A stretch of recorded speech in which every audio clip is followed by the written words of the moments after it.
saya tidak akan menyediakan rekan ya kali ini ya. Oke, yang pertama, proyek yang pertama di mata kuliah teknologi pendidikan ini terdiri dari ada persiapan, diskusi, dan juga aturan penilaian.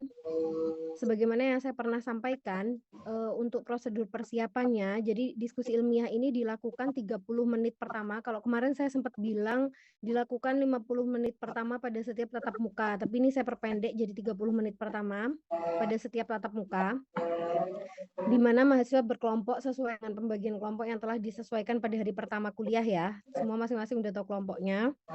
Kemudian, kelompok pada proyek 1 ini nanti jadi kelompok pada semua proyek ya di dalam kuliah teknologi pendidikan, dan ketuanya juga sudah tahu.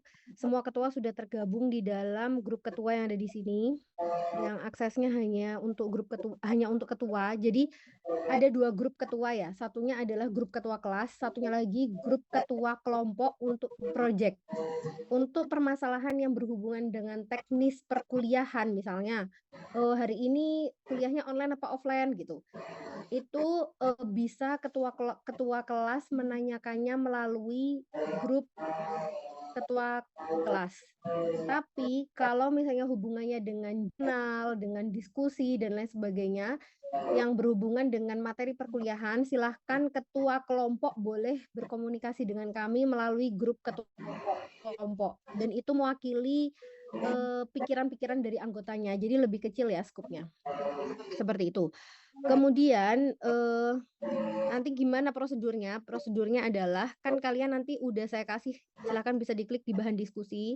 Di sini sudah ada materi-materi diskusi yang disediakan. Nah, kalian nanti H-7, berarti untuk perkuliahan yang besok sudah bisa dimulai, dan ini sudah adil ya karena H-7. Kalau kemarin saya bilang bahwa, oh yang maju pertama itu saya beri, apa namanya, toleransi karena maju pertama, kali ini kayaknya enggak, karena skip-nya juga udah banyak. Jadi kalian sudah bisa mempersiapkan diri adil seperti teman-teman yang lain juga. Jadi H-7 semua. Seperti itu. Jadi di sini kalian bisa download bahan perkuliahannya. Di sini memang jumlahnya ada 11 ya, karena ini adalah jumlah kelompok terbanyak di kelas teknologi pendidikan yang saya ampu. Tapi nanti diskusinya itu jumlahnya akan menyesuaikan jumlah kelompok di kalian. Misalnya di kelas E ini ada berapa kelompok, Bu Anggi? Ada 8 kelompok, berarti kemungkinan diskusi kalian hanya sampai diskusi ke-8, seperti itu. Jadi jumlah diskusi akan mengikuti jumlah kelompok yang ada di kelas. Jadi tidak semuanya sampai ke 11. Tapi karena ini ada kelompok di kelas saya yang 11 sampean, nah ini diperuntukkan untuk mereka, seperti itu. Kemudian, setelah kalian membaca pada H-7 perkuliahan itu tadi, 1 minggu sebelum perkuliahan, ketika perkuliahan berlangsung, nah kalian akan maju secara acak ya. Ingat secara acak untuk bagian proyek yang pertama diskusi ini, karena saya mau semuanya mempelajari bahan diskusinya. Kemudian dalam waktu 30 menit tadi, kelompok yang bertugas akan maju, kemudian akan diberi pertanyaan oleh dosen atau asdos. Nah, para presenter tadi secara bergantian nanti bisa menjawab sesuai dengan, instruksi kami, misalnya kali ini rebutan atau kali ini, jawab satu-satu atau gimana terserah. Tapi yang jelas penilaian dalam diskusi ini tidak diperuntukkan bagi audiens. Jadi kali ini dalam diskusi ini diperuntukkan hanya untuk presenter. Dan tidak ada penggantian nilai. Jadi kalau misalnya kalian a, i, u, e, o, ngangengong ketika presentasi, ya udah kesempatan habis gitu ibaratnya. Atau kalian ketika waktunya presentasi ternyata kalian nggak ikut, ya udah nggak ada pengganti gitu. Bisa digantinya dengan memperbaiki diri, bertaubat di aktivitas yang lain gitu ya. Nah, kemudian ketika daring, kalau kalau misalnya kebetulan daring, maka mahasiswa diwajibkan open cam, mahasiswa yang jadi presenter aja. Gitu. Mahasiswa nggak perlu juga persiapkan slide untuk presentasi, nggak perlu sama sekali. Yang penting kalian baca dengan segenap hati aja. Nah, mahasiswa yang lain ngapain, Bu? Ya tidur boleh, nyimak boleh, atau nyukurin temennya dalam hati boleh. Tapi yang jelas kalian juga akan sampai pada gilirannya ya untuk presentasi secara acak tadi. Gitu ya teman-teman. Dan bagaimana aturan penilaiannya? Penilaian ini tuh diambil secara individual meskipun seolah kalian maju secara berkelompok bersama teman-teman presenter di kelompok kalian. Kemudian komponen penilaian nanti meliputi ada kehadiran presenter, Jadi kalau misalnya nggak hadir ya udah berarti berkurang nilainya kan. Kemudian penguasaan materi akan merespon kualitas jawaban. Yang nggak hadir tadi nggak bisa mengajukan perbaikan untuk nilai proyek 1. Nah, perbaikan hanya bisa dilakukan dengan melakukan yang terbaik di proyek-proyek lain, seperti itu. Dalam sebenarnya kalau yang ini belum kemungkinan belum ada pelanggaran individu ya terkait kontribusi sebenarnya, tapi sudah disediakan laporan form kontribusi seandainya teman-teman mau melaporkan. Tapi karena pengambilan nilainya individual semestinya ya belum ada pelaporan seperti itu. Kemudian nah sistem proyek di dalam perkuliahan saya ini ibaratnya ketika kalian misal nih di proyek 1 nggak dapat nilai, tapi kalian bisa di proyek 2 nanti tetap dapat nilai gitu. Hal itu jadi proyek itu nggak ada yang saling berkesinambungan kecuali proyek 3 dan 4. Kalau kalian nggak tuntas proyek 3, kemungkinan besar kalian akan tertolak di proyek 4 seperti itu. Jadi nanti diperhatikan. Oke, kita lanjut ya. Selanjutnya adalah terkait dengan proyek 2. Nah, di sini proyek 2 itu jadi perhatikan judul-judulnya ya, karena saya bilang proyek 1 diskusi ilmiah, itu maksudnya diskusi yang seperti tadi. Kemudian proyek 2 adalah presentasi kerangka artikel. Nah, jadi proyek 1 dan 2 ini tidak berkesinambungan, tapi dilaksanakannya berkesinambungan, alias satunya 30 menit pertama, yang proyek 2-nya 70 menit kedua, seperti itu. Yang berkesinambungan adalah waktu pelaksanaannya, yaitu presentasi kerangka artikel. Bagaimana prosedur persiapannya? Tadi sama aja, tapi mahasiswa itu harus jadi seminggu sebelumnya nih, selain kalian itu membaca tadi buat diskusi, kalian juga menyiapin. Jadi setiap minggu kalian menyiapkan 1 project dan 1 project lagi bagi yang bertugas. Jadi ibaratnya gini, kalau yang project 2 ini udah kita bagi ya kemarin siapa duluan yang maju, ya nggak teman-teman? Nah, berarti bagi kelompok yang maju itu dalam seminggu mempersiapkan 2 project sekaligus. Nah, kalau misalnya kalian dapat urutan terakhir, silahkan persiapan dari awal kalau nggak mau 1 minggu menyiapkan 2 project sekaligus. Tuh. Nah, yang kedua ini ngapain? Nah, yang kedua, yang pertama kalian harus memilih temanya dulu. Tema yang akan disusun menjadi artikel. Di sini udah ada ya tabel pilihan temanya. Kalian nanti bisa tentukan sendiri pilihan-pilihan tema yang ada di sini. Nah, teman-teman, tema yang wajib dipilih itu yang di sini, di bagian sini. Yang ada 5 ini. Sementara kalau ini tuh cuma contoh. Jadi ibaratnya ini tuh referensial aja. Ibaratnya saya menjelaskan contoh dari pemanfaatan teknologi dalam kelas tuh gimana sih tema-tema judul-judulnya gitu. Jadi kalian boleh gunakan ini sebagai judul, boleh cuma sebagai referensi, terserah. Seperti itu. Di sini ada 7 topik. Yang pertama yang terkait dengan teknologi, semua terkait dengan teknologi pendidikan. Hanya saja yang pertama ini terkait dengan di ruang kelas, kemudian yang ini terkait dengan filosofinya, ini terkait dengan kajian-kajian modernnya, kontemporer, meta-analisis, yang ini berkaitan dengan studi Islam, yang ini berkaitan dengan kajian pedagoginya, misalnya kayak ABK dan lain sebagainya lah gitu. Jadi silahkan, sebenarnya ini udah merangkum semua topik di dalam PAI. Ibaratnya topik apapun tuh bisa masuk. Kalian sesuaiin aja itu masuk ke tema yang mana, seperti itu. Bisa dipahami ya sampai sini? Kemudian pertanyaannya nanti deh setelah proyek semua berakhir ya. Nah, kemudian kita lanjutkan lagi ke tadi prosedur persiapan ya Mas ya. Kemudian setelah kalian tadi sekelompok memutuskan mau milih tema yang mana, kalian mulai menyusun kerangka artikel. Cara nyusunnya gimana? Langsung aja isi form yang sudah saya sediakan di sini. Form kerangka artikel ini. Nah, di sini silahkan nanti kalian mengisi. Yang mengisi cukup 1 orang, yaitu ketua kelompoknya. Jadi kalau misalnya dalam satu kelompok ada 2 orang, yang ngisi 1 aja tetepan. Dan itu ketua kelompoknya. Karena ketua kelompok sudah terdata di kami. Jadi, lah Bu, kalau ketua kelompoknya tidak berkontribusi gimana? Nah, itu silahkan digantikan yang lain, tapi laporkan dia. Gitu ya. Karena ketua kelompok harus paling bertanggung jawab. Jadi, hanya 1 orang saja dalam satu kelompok. Kemudian, di sini pilih nomor kelompoknya ya, kemudian pilih kelasnya, kemudian pilih tema artikelnya di antara yang tadi. Kemudian, nah ini judul artikel, kalian sudah pilih secara spesifik judulnya mau apa. Jadi Judul yang siap fit ibaratnya seperti itu. Karena ini nanti akan dikomentari hasilnya oleh teman-teman yang lain. Ini ya. Kemudian kata kuncinya. Kata kunci ini biasanya yang jadi apa ya? Kayak topik pencarian untuk judul kalian. Jadi pilih kata kunci yang menjadi keyword atau menjadi apa ya? Kuncian ide di dalam artikel kalian. Seperti itu. Kemudian ini harus diisi dulu ya biar bisa ke selanjutnya. Misal nih. Ya. Misal kita isi dulu ya. Katakanlah gini. Nah, ini nanti kalau misalnya ada yang, Bu, ngawur ngisinya gimana ya? Nggak masalah, tapi nanti kalian terbantai di depan kelas, karena ini nanti akan ditampilkan. Kemudian, nah di sini ada, ini tuh terkait dengan, apa nih namanya? Latar belakang, ini ketutup ya? Bisa nggak kelihatan di kalian? Nah ini, latar belakang itu berisi kondisi atau situasi relevan yang menjadi setting munculnya permasalahan utama yang akan dibahas penulis dalam artikel. Nah, latar belakang di sini kalian tuliskan diwakilkan dalam 5 kalimat pernyataan. Kalimat ya.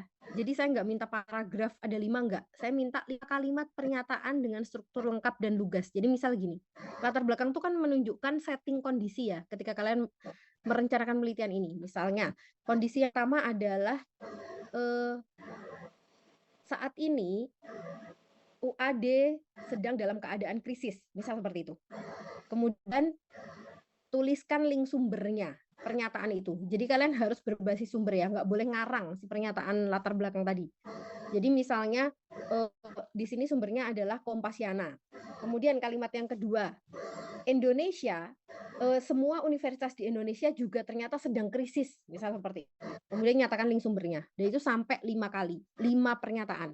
Nah, struktur kalimat yang lengkap gimana? Nah, ini udah dipelajari di SD, yaitu gunakan SPOK. Jadi misalnya kayak saya tadi termasuk nggak kalimat yang bagus ya.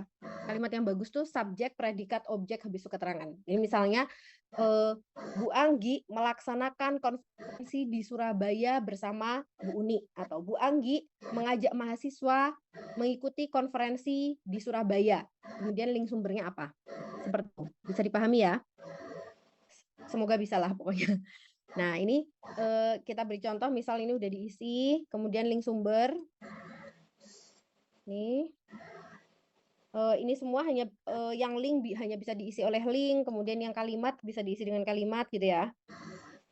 3 kalimat deh, nggak 5 ya. Tadi nggak nyampe 5. Kemudian, nah selanjutnya adalah ini. Kerangka tujuan. Tujuan itu berisi penjelasan singkat tentang permasalahan utama yang akan dibahas dalam artikel. Jadi tadi udah tahu settingnya, kemudian kalian tuh apa sih yang mau dicari? Apa yang mau diharapkan? Apa yang mau diteliti dari kondisi tadi itu? Nah, nyatakan juga dalam bentuk kalimat. Ingat, di sini saya nggak minta panjang-panjang, kalimat. Sajikan dalam bentuk kalimat. Nah, di sini udah ada pancingan dari saya. Permasalahan utama yang ingin dibahas dalam artikel ini adalah, nah tuliskan, misalnya gini. Tadi kan settingnya ada krisis yang terjadi di universitas ya. Permasalahan utama yang ingin dibahas dalam artikel ini adalah bagaimana universitas mengatasi krisis-krisis tersebut. Misalnya seperti itu. Terus yang kedua misalnya, bagaimana respon masyarakat. Kan di sini melalui artikel ini penulis ingin menemukan atau memaparkan tentang bagaimana respon masyarakat terhadap kontribusi mahasiswa atau gimana lah gitu. Intinya lanjutkan kalimat-kalimat yang udah saya buat ini. Begitu teman-teman, itu untuk membentuk kerangka tujuan. Kemudian selanjutnya, ini tadi pura-puranya udah saya isi ya, biar kita bisa lanjut, karena semua wajib stepnya. Nah, selanjutnya adalah kerangka metode. Nah, di sini kerangka metode ini berisi penjelasan singkat tentang prosedur atau pendekatan ilmiah yang dilakukan penulis untuk mendapatkan materi-materi tadi. Misalnya, gimana sih cara kalian ngumpulin referensi, cara kalian ngambil data, tuliskan dalam 4 komponen. Kalau kalian bingung jenis pendekatan dan metode itu apa aja, kalian harus baca juga buku atau jurnal metode penelitian. Kenapa? Karena ini adalah mahasiswa tingkat akhir, di mana kalian pasti juga harusnya sudah akan menempuh perkuliahan-perkuliahan ini. Jadi antar mata kuliah terintegrasi. Misal, jenis penelitian itu misalnya kualitatif. Pendekatannya misalnya deskriptif. Tapi kalian harus tahu maknanya, karena itu nanti ketika menjelaskan kalian harus bertanggung jawab. Teknik pengumpulan datanya, misalnya literatur, atau misalnya dengan pendekatan fenomenologi dengan teknik melakukan observasi misalnya. Bagaimana menganalisisnya? Misalnya, kalian melakukan reduksi atau kalian membuat kodifikasi, misal seperti itu. Bagaimana teknik penyajian datanya? Kalian misalnya melalui skema, pendek aja nggak apa-apa, melalui skema atau melalui diagram. Yang jelas ini semua harus dipertanggungjawabkan nantinya di dalam artikel nyata kalian. Jadi kalian tinggal ngisi ini ya, semudah itu ya. Tinggal ngisi. Jadi kalau misalnya tinggal ngisi mumet ya, apalagi kalau nggak tinggal ngisi toh. Kemudian ini nggak usah kalimat utuh ya kalau kayak gini-gini, tinggal simple aja, yang penting bisa bertanggung jawab. Nah, yang terakhir ini bukan terakhir ya, nggak tahu. Nah, kerangka hasil dan diskusi. Hasil dan diskusi ini berisi penjelasan mengenai temuan terkait masalah yang udah kalian bahas. Biasanya padukan antara teori, temuan, dan pendapat pribadi yang sifatnya objektif. Nah, di sini kan kalian sebenarnya belum punya hasil ya, karena kalian bisa jadi ada yang udah. Rencanakan aja hasilnya, karena ini sebenarnya baru belajar ya, bukan penelitian sebenarnya. Kalau penelitian sebenarnya, ketika kalian membuat ini, pastinya kalian belum punya hasil. Tapi nggak masalah. Kalau menurut saya, bayangkan aja hasilnya akan seperti apa. Misal kayak gini. Sini hasil diungkapkan dalam 3. Kenapa 3? Hasil ini harusnya adalah jawaban dari tujuan yang kalian bikin tadi. Misalnya kalian tuh mau menemukan bagaimana rektor mengatasi krisis misalnya. Nah, hasilnya bisa tuliskan di sini. Penulis akan memaparkan cara-cara krisis yang dihadapi rektor menggunakan teori misalnya kausatif, misal kayak gitu. Atau menggunakan teori bla bla bla, misal kayak gitu. Kayak gitu ya. Jadi kalian bayangkan aja hasilnya akan seperti apa. Ini semua tuh akan membantu ketika kalian nanti menyusun kalimat-kalimat di dalam penelitian kalian, di dalam artikel ilmiah. Gitu ya. Kemudian nih hasil, kemudian kesimpulan. Kesimpulan di sini ya seperti biasa, sajikan dalam bentuk ringkasan terkait dengan hasil tadi. Di sini udah ada penjelasannya, bisa dibaca aja. Nah, kemudian rekomendasi topik ini berisi rekomendasi penelitian yang akan kalian rekomendasikan untuk peneliti selanjutnya. Tapi ini saya nggak mau kalau isinya tuh cuman kayak gini. Penelitian ini mengandung banyak kekurangan loh, bukan kayak gitu yang diinginkan. Tapi misalnya topik kalian tadi tentang bagaimana rektor mengatasi krisis di universitas misalnya ya. Berarti kalian misal merekomendasikan itu selanjutnya dapat meneliti tentang efektivitas pendekatan terhadap masyarakat untuk mengatasi krisis menggunakan data-data kuantitatif, misal seperti itu. Itu ya teman-teman. Kemudian, nah ini yang terakhir, kemudian kirim. Seperti itu, dan nanti hasilnya akan sudah berbentuk hasilnya itu nanti akan keluarnya itu di email. Nah, ini nanti masuk ke penjelasan saya berikutnya ya. Tadi proyek berapa 2 ya. Nah, nanti hasil dari apa tadi? Hasil dari pengisian form kerangka tadi. Bentar dulu. Jadi, penyelesaian isian form ini dilakukan H-1 ya maksimal ya, teman-teman. Nih H-1 perkuliahan sesuai jadwal. Jadi ketika kalian ngisi form bagian pertugas, H-1 harus sudah terisi. Nah, nanti setelah H-1 terisi tadi, kalian pasti akan setelah ngisi, kalian akan langsung dapat balas berupa 1 sampai 3 lembar kerangka artikel yang udah tersusun rapi dari hasil isian kalian di form tadi. Jadi nanti udah saya susunkan secara rapi. Susunannya itu ada 1 sampai 3 lembar. Nah, itu kan saya balikin tuh ke email kalian secara otomatis. Silahkan ketika presentasi itu harus ditampilkan. Jadi saya nggak nyuruh kalian bikin slide, tapi tampilkan balasan dari saya berupa 1 sampai 3 lembar kerangka artikel yang udah tersusun rapi dari hasil pengisian kalian tadi. Nah, terus kalau misalnya kami belum menerima email balasan gimana, Bu? Silahkan maksimal 1 jam setelah proses pengiriman form dilakukan, ketua kelompok bisa konfirmasi ke saya atau Bu Anggi lewat grup ketua kelompok bahwa belum dapat balasan, seperti itu. Kalau misalnya terjadi seperti itu, berarti teknis dari tools-nya. Tapi ini sudah akan dilakukan secara otomatis sebenarnya ketika kalian mengisi. Loh Bu, kalau kami belum bertugas, kami ngisi gimana? Jangan dulu. yang ngisi hanya yang bertugas aja, H-6 tadi maksimalnya. Seperti itu ya. Karena kalau misalnya mengisi duluan, kami tetap akan memproseskan yang bertugas dulu. Seperti itu teman-teman. Kemudian tadi kalau ketua sudah menerima email balasan, silahkan disosialisasikan kepada anggota kelompoknya. Terserah mau dibagiin dalam bentuk hard file, soft file, terserah. Yang penting ketika nanti waktu presentasi itu harus ditampilkan di layar ya. Bentuknya sudah templating seperti itu. Itu. Nah, mahasiswa maju sesuai urutan yang diundi selama 70 menit. Khusus bagi kelas daring, wajib open cam ketika bertugas di presenter.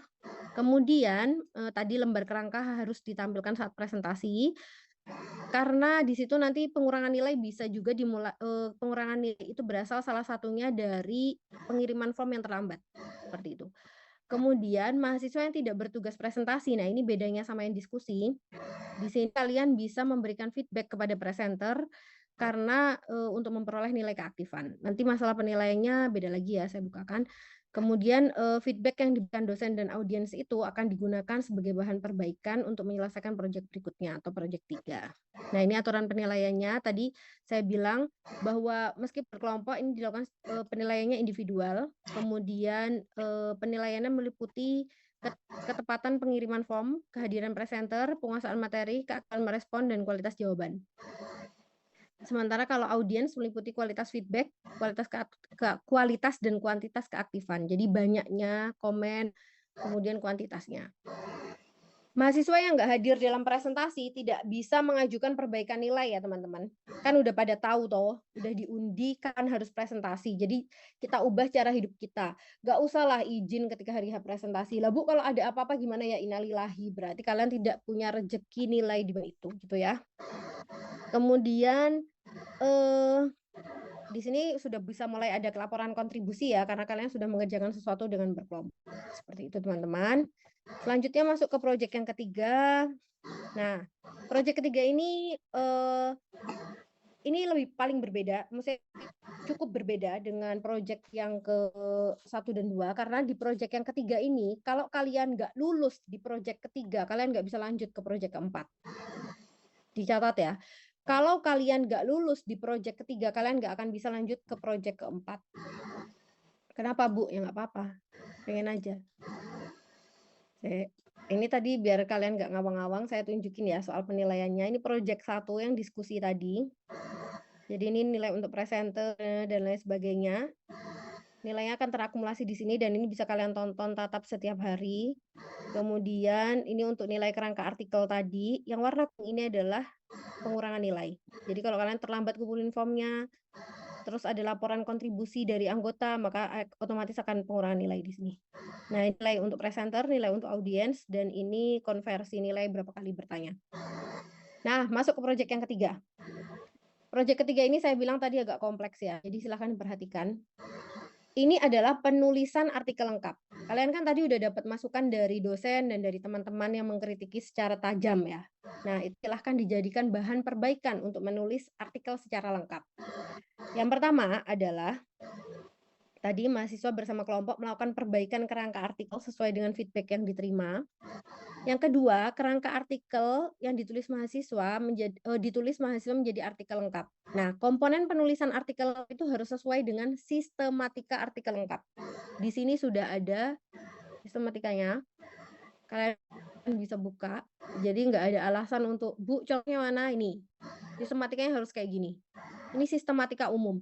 Lah Bu, nanti kalau jurnalnya minta yang berbeda gimana? Tinggal nyesuaiin template. Karena ini udah sistematika basic. Dan saya beri clue-clue untuk mengisinya. Gitu ya.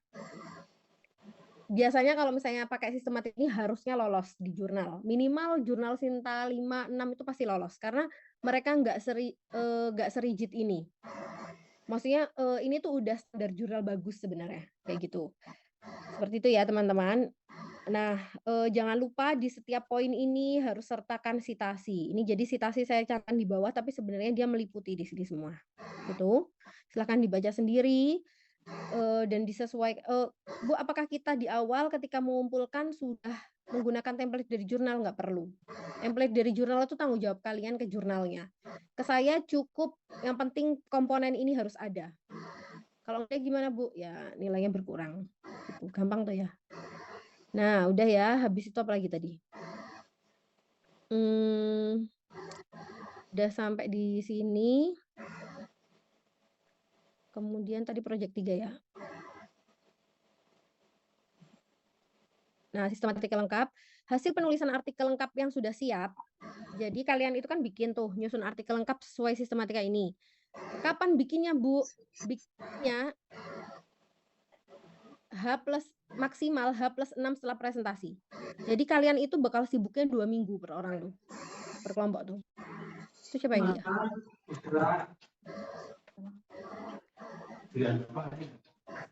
Males baliknya ya. Tolong dong hitung di mood. Bisa masuk. Siapa ya tuh?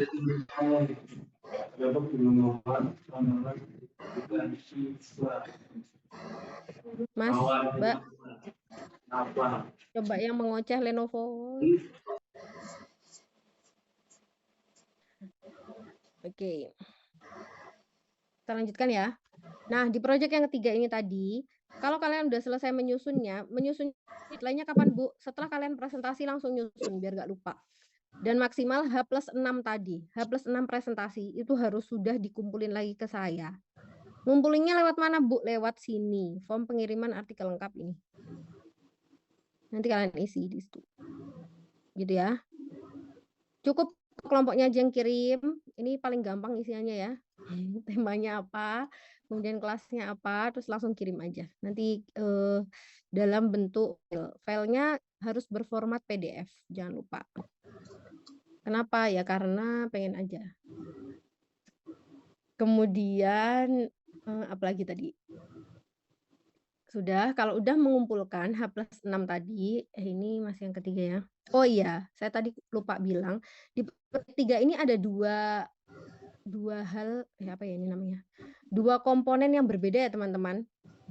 Jadi satu itu adalah prosedur konten, satunya adalah prosedur orisinalitas. Jadi kalau prosedur konten itu hubungannya kan sama yang tadi, bikin artikelnya itu lengkap. Tapi prosedur orisinalitas ini nanti beda lagi ceritanya. Makanya kenapa project 3 ini kalau kalian nggak lolos nggak bisa ke project 4. Padahal project 4 itu adalah UTS dan UAS. Jadi otomatis kalian kalau nggak lolos project 3, wassalam sama UTS UAS. Itu sebenarnya yang menyebabkan kalian itu biasanya bukan nggak publisnya yang bikin nggak lulus di mata kuliah saya. Tapi kalian nggak ngikutin instruksi sejak project-project sebelumnya. Seperti itu. Nah, tadi pengiriman artikel udah ya. Kalian udah kirimkan nih ceritanya kan. Nah, nanti maksimal 4 hari setelah kalian mengirimkan itu, dosen akan memberikan kok maksimal 4 hari? Enggak maksimal 4 hari nih. Maksimal H+3, maksimal 3 hari. Karena sebenarnya ini saya waktuin ketemu. Jadi habis kalian ngirim artikel di hari H+6 presentasi itu kan saya ngajar lagi ke kalian. Harapannya ketika ketemu itu saya pasti udah ngasihin feedback. Tapi kalaupun belum itu H+3, insya Allah saya udah kasih feedback. Entah dalam bentuk soft file maupun hard file. Nah teman-teman, pastikan kalian memperoleh 4 hal ini dari dosen. Ini hak kalian. Kalau Anda kirim lengkap. Yang pertama, kalian itu akan dapat nilai konten. Jadi nilai konten langsung keluar. Lihat di mana, Bu? Ya lihat di sini yang tadi. Nilai konten, mana konten? Nah, ini langsung keluar semua nilainya ya. Bagian konsistensi, sistematika, dan materi. Kemudian, berarti nggak diperbaikin dong, Bu? Nggak bisa. Makanya kirim artikelnya yang benar sekalian. Karena nilai konten langsung saya keluarkan dan nggak ada perbaikan. Misalnya nilainya 40 ya takdir berarti 40 sampai akhir zaman gitu. Jadi kalau mau nilai kontennya bagus langsung tulis yang bagus dari awal. Seperti itu ya teman-teman. Jadi saya nggak mau ngabisin waktu untuk hal-hal yang nggak serius gitu. Kemudian ini hak kalian yang pertama dapat nilai konten. Hak kalian yang kedua dapat coretan review konten dari dosen. Nah ini jadi saya akan memberikan baik hard file maupun soft file. Terserah slow-nya apa, tapi udah ada coretan dari saya. Misalnya, ini paragrafnya kurang maju, Mbak. Ini misal kayak gitu. Udah saya urek-urek gitu. Nah, Di situ, di coretan itu juga akan saya tuliskan urutan fix dari para penulis yang seharusnya. Misalnya, awalnya kalian letakkan saya di nomor 1. Tapi nanti bisa jadi saya mundurin ke nomor 2 karena kualitas tulisannya nggak terlalu bagus. Jadi saya agak malu, misal kayak gitu. Misal kayak gitu ya. Pokoknya intinya urutan fix yang harus digunakan mahasiswa ketika kalian nanti melakukan submit. Seperti itu. Nah, teman-teman, terus Bu, apakah review ini harus kita kumpulkan lagi hasilnya, hasil revisinya? Nggak perlu.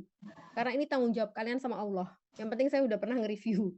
Kalau nggak diperbaiki lagi gimana, Bu? Kemungkinan kalian akan bakal dibantainya sama editor. Karena biasanya masukan saya sama aja kayak masukan editor. Seperti itu. Jadi, kalau mau nggak kerja 2 kali, ya silahkan divisi ketika nanti mau mengubah template. Seperti itu. Biasanya kalau kalian di sini pengiriman artikel lengkapnya sudah dimaksimalkan, ya nilai kontennya bagus dan catatan reviewnya juga nggak akan banyak gitu. Jadi coba sekarang diubah cara berpikirnya, jangan ke ribet-ribetnya. Tapi seandainya kalian lakukan dengan maksimal sejak awal, maka hal-hal yang seperti ini nih nggak perlu dipikirkan toh. Karena misalnya nih, kalian udah nulis artikel bagus, nilai konten keluar langsung bagus, otomatis catatan review juga mikro, nggak seberapa. Seperti itu. Dan urutan fix nama-nama penulis juga tinggal diubah atau itu kan gampang. Kemudian kalian juga berhak nanti keluar angka persentase hasil cek plagiasi. Ini di sini. Di sini nanti sudah dituliskan persentase hasil plagiasi. Nah, di sini ada 3 kolom, Bu. Ini maksudnya apa? Jadi persentase hasil plagiasi yang pertama kan kita keluarin nih. Nah, sekarang kita masuk ke sebelum masuk ya. Nah, bagi mahasiswa yang belum memperoleh hak tadi, pada poin 5 tadi, silahkan ketua kelompoknya boleh konfirmasi lewat grup ketua kelompok. Tadi, H+3 pasca pengiriman artikel. Gitu ya. Nah, kemudian kalau tadi udah mulai masalah plagiasi nih, kita masuk ke prosedur originalitas. Nah, ini agak-agak penting. Ya, penting nih. Jadi, kalau kalian persentase cek plagiasinya itu 15%, kurang dari 15% sampai 15%, kalian secara otomatis akan memperoleh checklist ACC di sini. Jadi misal ini 15% nih. Gini ya, misal udah 15%, otomatis di sini saya atau Bu Anggi akan memberikan ACC submit. Dengan kata lain, berarti dengan keluarnya ACC submit, kalian tuh udah tuntas project ketiga. Udah nggak perlu dipikirin lagi.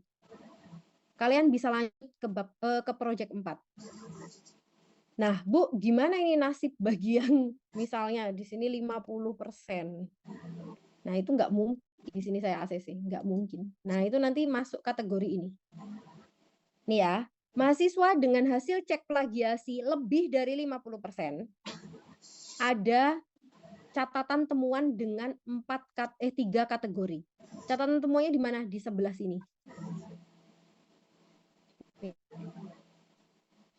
Ada 4 catatan temuan. Ketentuannya gimana? Ketentuannya ini. Yang pertama ya.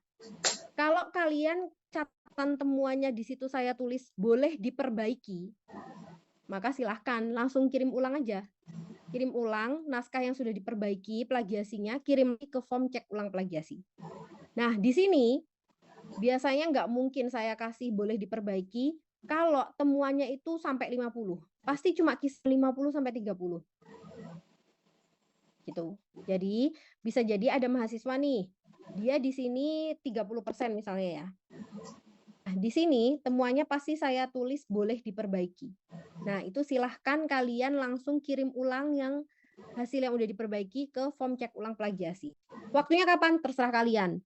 Kalau kalian mau nggak selesai-selesai, nggak bisa submit ke jurnal, ya yang lama waktunya.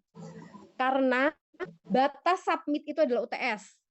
Jadi kalau kalian mengulur-ulur waktu sampai UAS, ya udah berarti cuma selesai sampai tadi project ini nggak kelar-kelar gitu. Jadi silahkan masalah timeline hitung sendiri. Gitu ya teman-teman. Jadi kalau tulisannya adalah boleh diperbaiki, maka kalian boleh memperbaiki dengan kirim ke sini. Kemudian kalau temuannya terindikasi curang, di sini nih, saya pilihnya bukan boleh diperbaiki, tapi terindikasi curang. Berarti, wahai kalian yang terindikasi curang ini biasanya persentasenya itu kecil. plagiasinya. Sama mungkin kayak yang A ini, paling 15-30. Tapi saya dan Bu Anggi sudah menemukan indikasi curang tertentu yang nggak akan saya sampaikan ke kalian. Jadi sebenarnya itu peringatan. Kalian masih diberi kesempatan untuk melakukan 1 kali cek ulang plagiasi dengan kirim ke sini. Tapi dengan catatan, kalau sampai kami menemukan ternyata kecurangan itu tetap diulang, kalian nggak menghilangkan unsur kecurangannya, langsung naskah kalian kami masukkan dalam kategori D.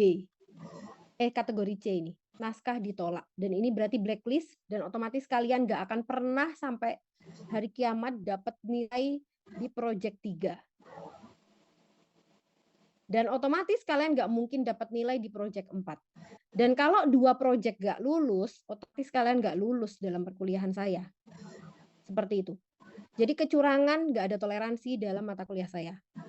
Langsung blacklist. Ini masih dikasih, kalau masih kata-katanya terindikasi curang, berarti saya masih berpikir positif kalian akan menggantinya. Tapi kalau diulang lagi, udah naskah ditolak. Itu wassalamualaikum ya. Ini naskah ditolak ini udah, ini berarti nasibnya udah zong, udah nggak mungkin ACC submit di sini. Dan otomatis di sini nilai hancur. Karena plagiasi itu bisa menurunkan sampai 100%. Gitu. Nah, kemudian gimana kalau kategorinya naskah ditolak ya, ini yuk sebenarnya udah nggak usah dibahas ya, karena ini udah nggak ada perbaikan. Ya udah nasibnya kayak gitu. Berarti mahasiswa yang bersangkutan kehilangan nyaris seluruh nilai dari proyek 3 sekaligus 4. Sehingga berpotensi terhadap ketidaklulusan mata kuliah. Karena yang namanya amoral itu bukan bagian dari mahasiswa yang patut diluluskan. Seperti itu. Lebih baik tidak tahu dibanding tahu tapi dengan curang. Seperti itu ya teman-teman. Itu adalah prinsip ya. Kemarin saya habis tidak meluluskan mahasiswa bimbingan saya sendiri karena ditemukan adanya indikasi kecurangan, tidak lulus skripsi. Nah, saya bela sama sekali karena untuk hal kecurangan saya nggak ada toleransi, gitu ya teman-teman. Kemudian untuk masuk proyek 4, maka kalian harus sudah menyelesaikan seluruh aktivitas pada proyek 3 yang ditandai dengan keluarnya ACC dari si dosen. ACC submit tadi. Itu. Kemudian ini kalau ini komponen-komponen penilaian dibaca sendiri, gitu ya. Kemudian lanjut ke proyek 4. Proyek 4 ini sebenarnya tinggal laporan-laporan aja. Jadi setelah kalian dapat ACC tadi, berarti kan otomatis naskah kalian tuh udah layak banget untuk dipublikasikan. Berarti tinggal kalian sesuaikan template-nya, kalian kirim ke editor yang udah dihubungin dan lain sebagainya sesuai tutorial dari Bu Anggi kemarin. Nah, setelah kalian melakukan itu semua, kalau mau dapat nilai UTS, Bu, ini bisa dilakukan kapan? Laporan di proyek 4, kapanpun. Maksudnya gimana? Misal kalian setelah dapat ACC submit, 2 minggu lagi nih dapat ACC submit, terus kalian mau langsung dapat nilai UTS? Bisa. Langsung aja lakukan prosedur ini. Jadi, kalian yang udah dapat ACC submit tadi, kan kalian templating tuh naskah yang udah diperbaiki, perbaiki nama penulisnya, dan lain sebagainya. Silahkan kerjakan UTS dengan mengisi form UTS dan UAS. Formnya semacam ini ya. Nih, jadi silahkan pilih kelompoknya, misalnya kelompok 2, kelas I misalnya ya. Kemudian ingat ketuanya aja, misalnya uni@gmail.com. Tapi ini email UAD ya, harusnya dimasukin ya. Kemudian, nah pilihan ketuntasan proyek. Kalian mau ngerjain UTS apa UAS gitu. Tapi ya kalau belum ngerjain UTS ya nggak mungkin dapat nilai UAS. Jadi kerjain UTS dulu. Nah, ini di sini UTS ya. UTS itu di sini ada menyelesaikan 2 laporan. Yang pertama, melaporkan alamat jurnalnya dan identitas registrasi akun pada jurnal yang dituju. Nah, yang kedua, laporan kalian sudah melakukan submit. Jadi UTS itu cuma sampai submit loh, teman-teman. Ya, sebenarnya lucu banget kalau yang bilang bahwa karena nggak publis, dia nggak lulus, nggak mungkin. Karena sampai submit aja udah dapat nilai UTS. Kalau semua prosedur benar. Nah, ini ya, pilih jenis laporan jurnal tujuannya. Kan kalian tadi mau melaporkan URL jurnal kan sebagai nilai UTS. kalian pilih ini mau melaporkan jurnal tujuan awal atau melaporkan jurnal tujuan pengganti. Maksudnya di awal kan kalian punya jurnal tujuan. Nah, di tengah-tengah bisa jadi kalian itu mau ganti toh. Nah, kalau mau ganti gimana, Bu? Silahkan kalian boleh kirim ulang lagi. Atau kalau mau edit juga boleh, terserah. Pokoknya yang jelas, kalau mau itu laporan pertama kali, maka pilih yang A. Kalau itu laporan pengganti, pilih yang B. Isinya akan berbeda. Yang A, ini pura-puranya murni ya, kalian mau melaporkan yang pertama. Silahkan kalian tulis langsung URL-nya. Misalnya apa URL-nya? Ini harus link ya bentuknya. Nah, kemudian di sini saya udah kasih contoh untuk mengingatkan lagi gimana cara ngisi registrasi akunnya. Berarti kalian harus memastikan isiannya seperti ini. Lah Bu, kalau kami ngibul gimana? Nanti yang bagian UTS UAS ini saya akan ngecek langsung ke akun jurnalnya. Gitu. Jadi kalau misalnya saya nggak bisa login dengan password TechPen 2023 dan user ini, ya berarti kalian memberikan laporan yang keliru, nilainya nggak keluar gitu. Nih ya, kalau kalian sudah merasa memberikan laporan yang benar, silahkan pilih yang ini, sudah registrasi sesuai aturan. Kemudian masuk ke status artikel saat ini sudah submit atau belum. Jadi kan bisa jadi kalian sudah registrasi belum submit gitu. Kalau belum submit berarti ya nilai UTS nggak keluar. Tapi kalau sudah submit nilai UTS keluar. Nah, perkiraan tanggal artikel terbit ini jadi berdasarkan perkiraan kalian. Karena ini kan baru aja submit ya. Misalnya si jurnal itu menargetkan Juni, misal seperti itu. Tuh. Nah, tapi kalau yang ini misal kalian menemukan kendala, ingat di sini kendala hanya ada satu ya yang boleh dikonfirmasi ke kami, yaitu karena email sudah digunakan sebelumnya. Kenapa? Karena ada kemungkinan jurnal-jurnal yang akan kalian tuju itu sudah pernah diakses oleh kakak tingkat kalian di mata kuliah saya sebelumnya. Nah, jadi kalau ada kendala email tidak bisa digunakan lagi, kalian klik yang ini. Kemudian di sini kalian akan diarahkan pada yang pertama nih yang harus kalian lakukan. Pastikan terlebih dahulu bahwa registrasinya itu pakai ini dan memang katanya ini sudah dipakai ya. Pastikan dulu. Kemudian kalian confirm ke Asdos. Ini WA-nya udah di sini, tinggal diklik. Nah, setelah itu Asdos akan memberikan kalian kepastian terkait penggunaan email. Apakah emailnya bisa tetap pakai ini dan Asdos memberikan user dan passwordnya yang udah dipakai kakak tingkat dulunya, atau bisa jadi sama Asdos dikasih email baru. Seperti itu. Kalau dikasih email baru, silahkan ditulis di sini email barunya. Tapi kalau ternyata email yang disuruh Asdos itu tetap ini, ya udah tulis aja ulang di sini. Nah, user yang diinstruksikan Asdos apa? Ditulis di sini. Passwordnya apa? Tulis di sini. Nggak boleh ngarang user dan password sendiri. Jadi ini bagian ini kalau kalian dapat kendala harus confirm dulu ke Asdos, oke? Nah, setelah itu selanjutnya prosedurnya sama kayak tadi. Itu. Nah, kemudian sekarang kita kembali, tapi bentar, di sini ada prosedur yang beda lagi ya. Karena kalian terdapat kendala, tadi kalian mengganti jurnal tujuan ya. Nah, ini misalkan udah diisi dengan gini-gini, kemudian ini diisi ya. Nah, ini ada yang beda nih. Kan tadi saya suruh statusnya udah submit tuh, udah sampai situ aja. Nah, oke, selanjutnya karena ini tadi jurnal baru ya. Jangan lupa ini URL baru ya, bukan penggantian. Nah, sekarang kalau penggantian ceritanya. Mana tadi? Lah Bu, kalau saya mau ganti itu berapa kali boleh diganti? Berapa kali pun terserah kalian lah. Nah, ini misalnya di sini kan UTS ya, kalian ngisinya. Kemudian kalian mau melaporkan jurnal tujuan pengganti. Setelah ngisi jurnal awal tadi, kalian mau melaporkan jurnal pengganti. Klik yang jurnal pengganti. Nah, di sini ada ini. Penggantian yang keberapa kalian? Ingat-ingat. Mau ke 1, kedua, ketiga dipilih ya. Misal penggantian pertama.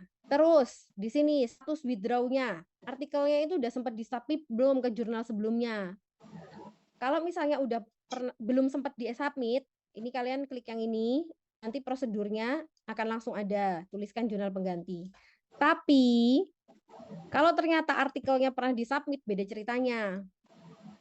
Kalian akan diarahkan ke sini. Sudah mengajukan withdraw lewat apa, kemudian buktinya apa. Baru kalian nanti ke prosedur selanjutnya. Seperti itu, teman-teman. Nah, sekarang mengerjakan UAS. Mengerjakan UAS. Di sini pilih UAS ya. Nah, ini laporan kemajuan. Laporan kemajuan tuh ada 2, teman-teman. Yang pertama, kalian dapat LOE dari pihak jurnal. LOE itu kayak surat persetujuan bahwa kalian tuh pasti terbit gitu. Kedua, artikelnya emang udah diterbitkan, jadi kalian punya link terbitnya. Yang pertama ini, yang LOE ini sifatnya opsional, teman-teman. Bisa jadi kalian nggak ada LOA, tapi kalian langsung terbit. Itu nilainya sama aja. Nah, kalian di sini justru yang bisa mengurangi nilai adalah kalau LOA atau diterbitkannya itu lewat batas semester, batas penilaian semester. Batasnya kapan, Bu Anggi? Bulan apa? Februari. Kalian nih LOA-nya isinya terbitnya Maret. Nah, itu ada pengurangan nilai. Atau kalian ternyata artikelnya terbit Maret. Dibilang sama editornya seperti itu. Berarti kalian punya pengurangan nilai. Seperti itu ya. Nah, di sini laporan kemajuan tinggal dipilih apakah kemajuannya itu dapat LOA atau artikelnya udah diterbitkan. Dan diisi seperti itulah. Gitu ya, teman-teman. Jadi udah selesai. Ceritanya kalian udah lulus pokoknya. Kayak gitu. Nah, aturannya ini tadi, jangan lupa nilai itu bisa berkurang karena apa aja. Pokoknya yang kuning ini adalah pengurangan nilai ya.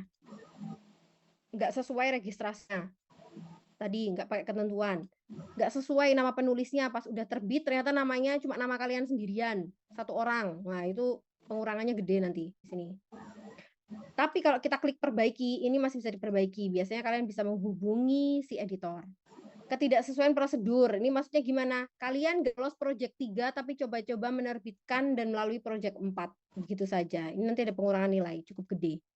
Ketidaksesuaian estimasi, yaitu kalian menerbitkan di jurnal yang keluarnya adalah tanggal-tanggal setelah Februari. Kemudian laporan kontribusi dari tadi minus kontribusi ya.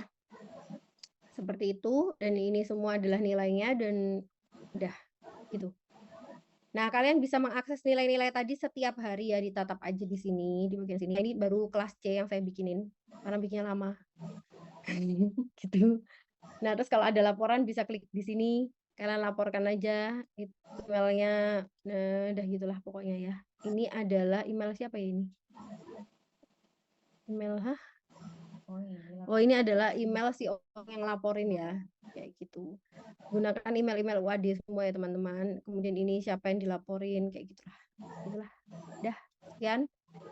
Ada pertanyaan? Apa kalian udah pusing? Ini gimana menghentikannya? Mana sih Zoomku?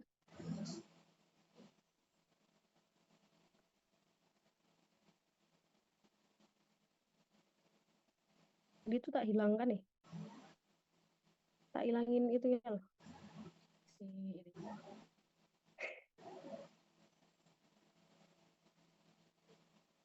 Ini masih kelihatan di layar? Kenapa kayak Masih, gitu? Bu. Ibu. Masih ya? Gimana nih balik?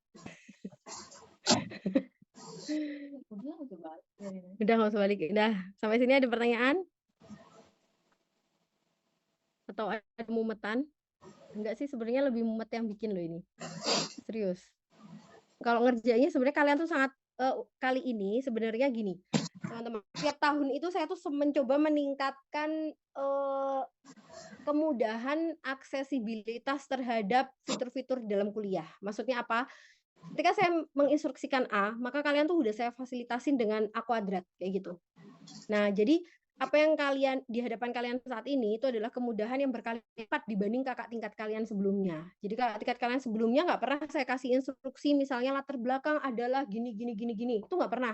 Mereka tuh ngarang sendiri semuanya, ngarang bebas kayak gitu. Dan mereka tuh manual kirim kayak gini, lebih berat intinya. Nah, jadi setiap tahun itu saya berusaha meningkatkan dari sisi teknikal. Jadi supaya kalian fokus aja di konten. Jadi nggak mumet di bagian kemana harus kirim, kapan harus gini gitu. Asalkan tadi kalian baca instruksinya, kan di sini udah ada katanya masing-masing ya. Jadi daripada kalian menatap timeline terus-menerus sosial media, nah itu ditatap juga ini si Tagpen, instruksi di Tagpen gitu. Sampai sini ada pertanyaan? Nggak bisa keluar ya dari sini. Ada pertanyaan nggak teman-teman? Ini Bu, gimana saya lagi balik? tanya bentar, Bu. Ya silahkan Mas. Ini siapa, saya nggak bisa lihat ya. Mas Fahmi. Oh iya Fahmi, silahkan gimana Eh, Mas Fahmi? yang project 1 saya masih bingung itu gilirannya gimana ya, Bu? Hah? Gilirannya? Heeh. Kamu nggak perkuliahan pertama? Ya, perkuliahan pertama. Saya bilang apa di kuliah pertama? Yang pertama review kan? Ya urutannya saya bilang apa? Saya udah bilang di kuliah yang pertama. Apa ya? Coba tanya ke temennya yang lain. Ntar dulu. Selain udah pernah bilang di kuliah yang pertama ya Mas, saya juga sudah menuliskan di sini. Jadi bisa dibaca sendiri, oke? Gimana? Coba kamu tanya ke teman yang lain. Teman-teman, yang lain ada yang paham nggak? Coba. Kalau semua nggak tahu, baru saya jawab. Gimana Mas Fahmi? Yuk, teman-teman, ada yang bisa bantu saya? Ayo.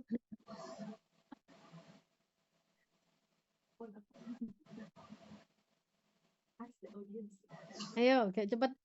Kalau enggak berarti sekelas nggak merhatiin semua. Berarti kemungkinan ya saya nggak tahu yang lain, apalagi instruksi yang lain. Iya, itu adalah teknikal banget yang udah saya jelaskan dan di sini juga ada.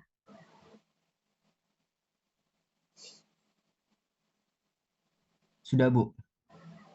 Udah apa? Sudah saya baca prosedurnya. Ada nggak di situ? Ada. Nggak ada. Ada, Bu, ada. Ada ya? Ada. Ya, jadi masih mau ditanyakan? Sudah aman. Aman ya? Oke. Iya. Terima kasih sudah membaca Mas Fahmi. Ya, sama-sama, Bu. Ada pertanyaan lain?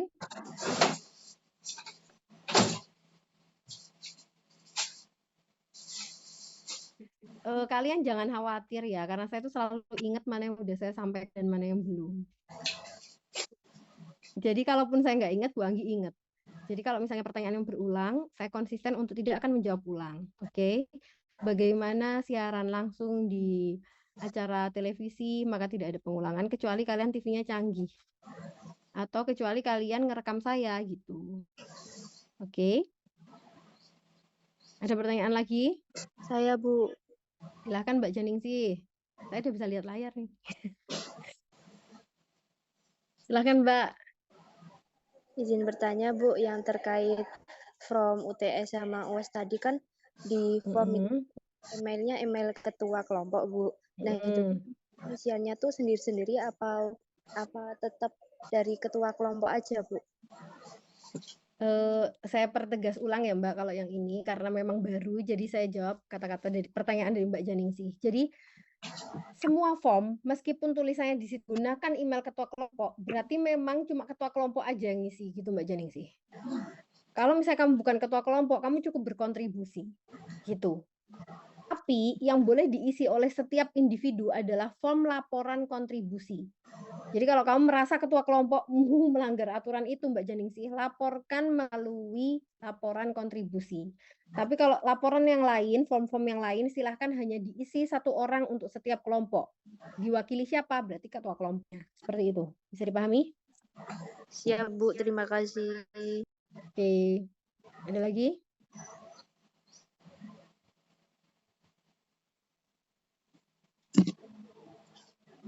Ada lagi nggak ini? Kalau nggak ada kita cukupkan karena besok minggu depan berarti sudah mulai. Prosedurnya, alurnya semua sudah mulai mengalir sebagaimana yang saya sampaikan. Jadi kalau kalian bingung, tanyanya nggak boleh ketika itu sudah terjadi. Karena saya udah nggak akan jawab lagi teman-teman. Yang namanya sosialisasi dilakukan sebelumnya, karena kalian bisa tanya habis-habisan di sini. Tapi kalau kalian bertanya ketika suatu alur sudah berlangsung, maka itu namanya nggak merhatiin. Dan itu saya nggak akan jawab, dan udah nikmatin aja nanti hasilnya gimana gitu. Jadi kalau misalnya ada yang masih bingung-bingung, atau misalnya ada yang kira-kira ini kok kayak kontradiktif penjelasan yang ini, nah silahkan tanyakan sekarang. Seperti itu. Bu mau tanya. Silahkan Mbak Ulil. Untuk yang pengerjaan UTS dan UAS itu untuk yang isi satu orang apa semua kelompok ya Bu? Apa cuma ketua aja? Saya tadi barusan dan jelas, Mbak. Udah dijawab, Lil. Iya, betul Mbak Janingsih, kamu pintar. Mbak Ulil baru sekian menit yang lalu saya menjawab. Sekian detik yang lalu saya menjawab.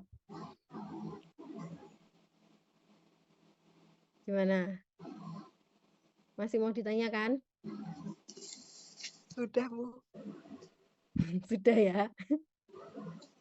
Kenapa kalian hobi banget sama pertanyaan yang berulang-ulang? Kayak kalau Instagram tuh kayak ngelup gitu loh. Dan sebenarnya walaupun saya nggak sampaikan, di situ kayaknya udah ada kalau nggak salah. Kalaupun nggak ada ya pokoknya pakai logika aja. Kenapa saya bikin kalian per kelompok? Ya berarti kalian tuh harus kirimnya per kelompok. Tapi laporan kontribusi itu individu. Karena kalau yang laporin kelompoknya, kan berarti kalian berkumpul untuk membuli satu orang jadinya.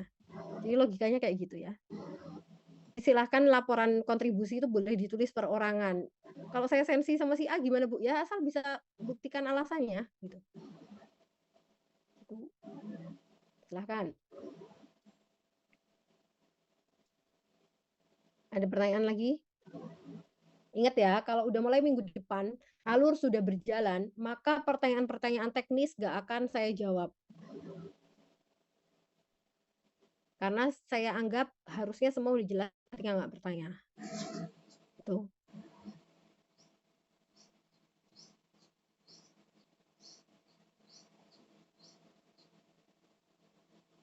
Udah?